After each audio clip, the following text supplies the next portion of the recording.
Nous allons à présent effectuer la configuration de MDT avec SQL Server. Tout simplement pour la chose suivante. Propriété. Dans l'onglet Rules, ici on a la possibilité de mettre un certain nombre de choses. Par exemple, on pourrait très bien dire que mon client 1, en fonction de son adresse MAC, donc ici on pourrait mettre par exemple priorité default, c'est-à-dire que dans un premier temps sont lus ces paramètres default, et ici par exemple je pourrais mettre MAC adresse, et ici en fonction de la MAC adresse de mon client, donc je recrée une section que je rappelle MAC adresse, et bien dans cette section, je pourrais lui mettre des paramètres bien spécifiques, c'est-à-dire que je pourrais lui redonner par exemple l'OS install, et ainsi de suite. Par contre, si je veux que ce soit ça, et que MAC adresse soit lu en premier, il faut que j'intervertisse MAC adresse avec default. Et ici, je pourrais lui mettre task sequence numéro 1, le nom de machine, la jonction au domaine, et ainsi de suite. Par contre, ce qui est, d'un point de vue sécurité, pas top. Pourquoi? Parce que ce fichier est accessible à n'importe quel moment, par n'importe qui, au moment du déploiement, et on peut y retrouver des opérations et des mots de passe, donc des informations dites sensibles. Du coup, pour cela, on va éviter d'utiliser ces informations-là et cette méthode, mais on va utiliser SQL Server qui, lui, va stocker ces informations au sein de notre base de données.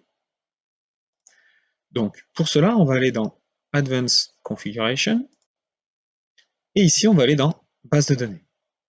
Donc, on va créer une nouvelle base de données, et ici, il me demande le serveur SQL. Donc, mon serveur SQL, c'est srvwds. Donc, ici, le nom de notre instance. Donc, pour cela, on va ouvrir notre gestionnaire de configuration SQL Server, si vous ne le connaissez plus. Et vous avez ici, donc, qui est SQL Express. Donc, c'est le nom de l'instance SQL.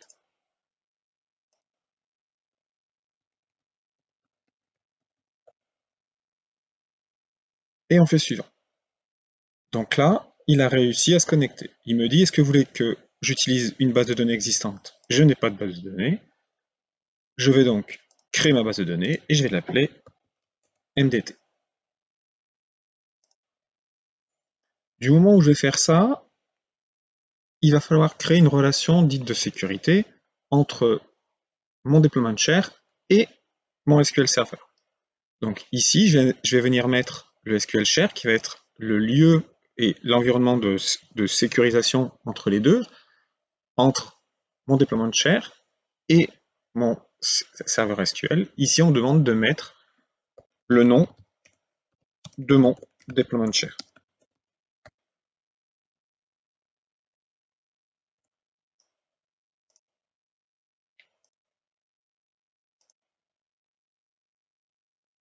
Voilà, donc là, ma base de données est créée.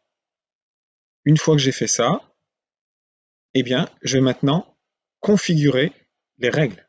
Ça veut dire que ici, j'ai ma base de données, mais quelles sont les règles qui vont être utilisées au sein de ma base de données? Quelles sont les informations que je vais venir piocher dans ma base de données pour avoir des informations et aller récupérer des informations au sein de cette base de données, lors du déploiement, bien sûr. Donc, nous, on est ici basé sur, on va dire, un environnement assez petit, donc on va pas utiliser tout ce qui est toutes les options, mais on voit que les options, on en a un certain nombre.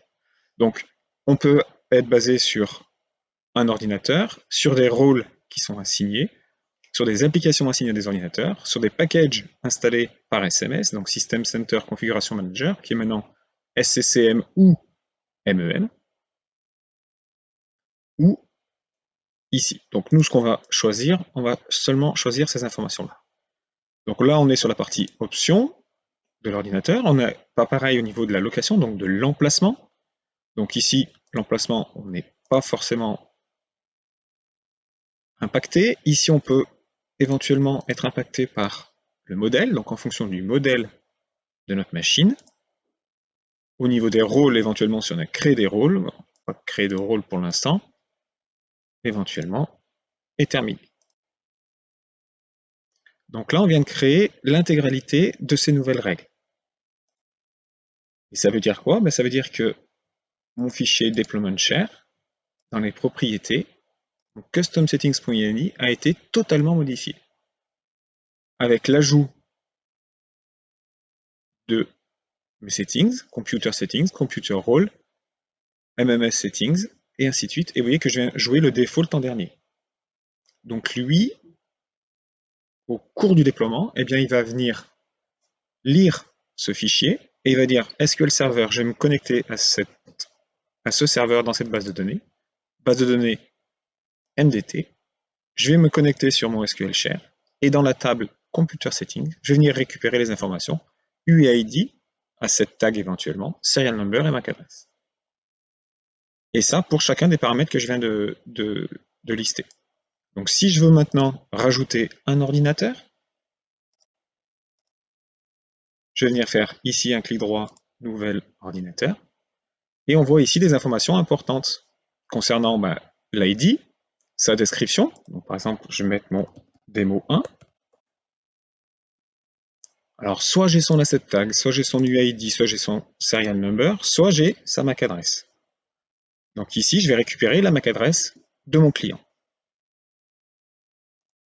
Donc l'avantage d'être ici sur une machine virtuelle, j'ai Advance ici, et j'ai ici son adresse MAC.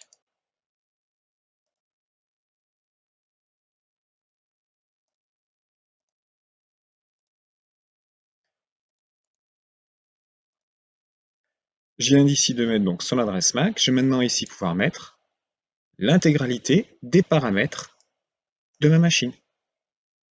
Donc ça, tous ces paramètres-là, ce sont des paramètres qu'on peut retrouver au sein du fichier customsettings.ini. Donc il y a un certain nombre de paramètres. Donc par exemple, ici, joindre une machine au workgroup. Donc ici, on va la mettre en workgroup. On a ici l'OSD computer name. Donc attention, ici par exemple, si je prends computer name, cette variable, elle est dépréciée puisqu'elle n'est utilisée que pour la partie Windows XP. Donc ici, on utilise nous le OSD computer name. Donc ici, ma machine démo 1. On a ici l'admin password que l'on avait vu. Alors, on va mettre le mot de passe. Étoile. Ici, c'est le message qui va s'appliquer au moment où on va lancer notre séquence de tâches. Donc on va mettre déploiement post démo 1.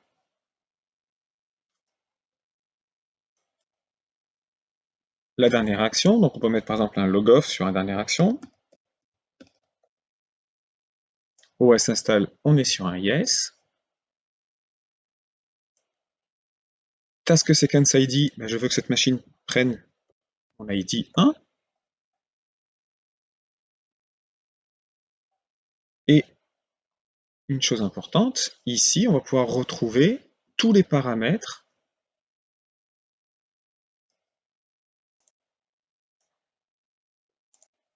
donc ici, le keyboard, le système local, et ici, on va retrouver tous les contrôles wizard qu'on va pouvoir skipper. Donc si je veux faire un skip wizard, je mets un yes. Mon skip BDD welcome, je mets un yes. Donc tous mes paramètres vont être mis ici.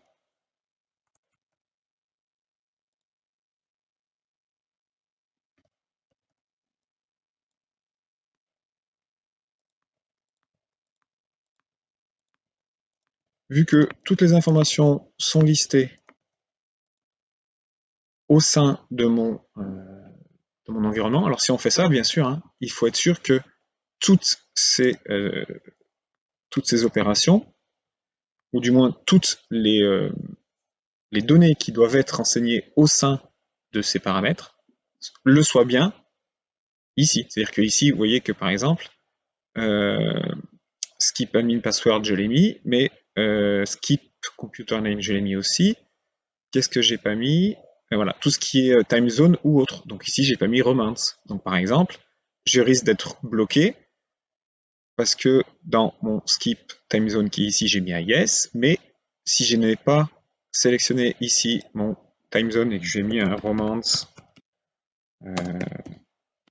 time zone, eh bien, ma séquence de tâches va être bloquée à un moment donné. Donc c'est là aussi où il faut faire attention aux informations que l'on met au sein de notre séquence de tâches. Alors toutes ces choses-là, il y a la possibilité qu'elles soient automatisées. D'accord? Donc si je fais appliquer ici, j'ai bien ici démo 1, j'ai la MAC adresse de ma machine, donc si ma machine fait une demande, il va appliquer les paramètres qui sont contenus dans ma base de données. Et au sein de ma base de données, si on ouvre le SQL Browser,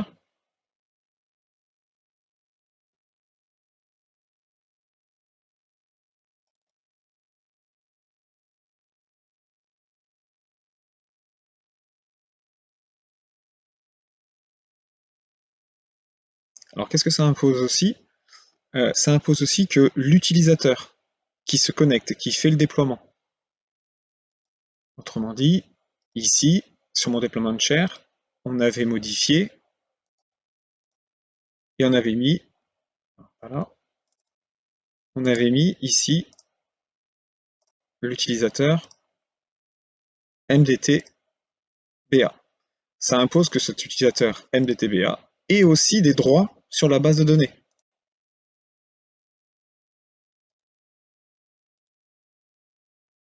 S'il n'a pas de droit sur la base de données, eh bien il ne pourra pas effectuer le déploiement. Donc si je fais connexion ici, au niveau de la sécurité de mon serveur,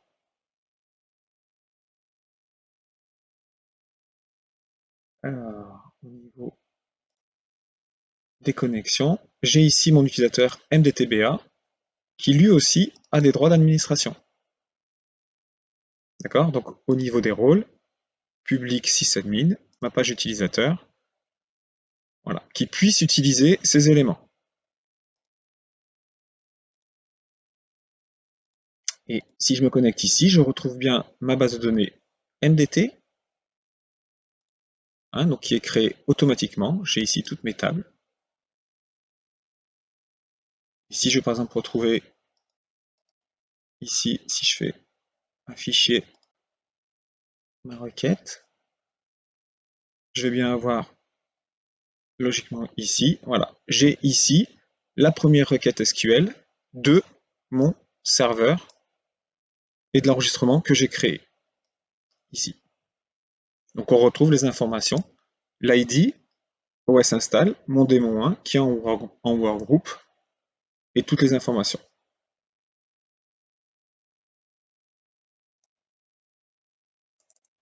Donc SQL Server nous sert à stocker l'intégralité des informations au sein de notre MDT de manière sécurisée au moment de notre installation.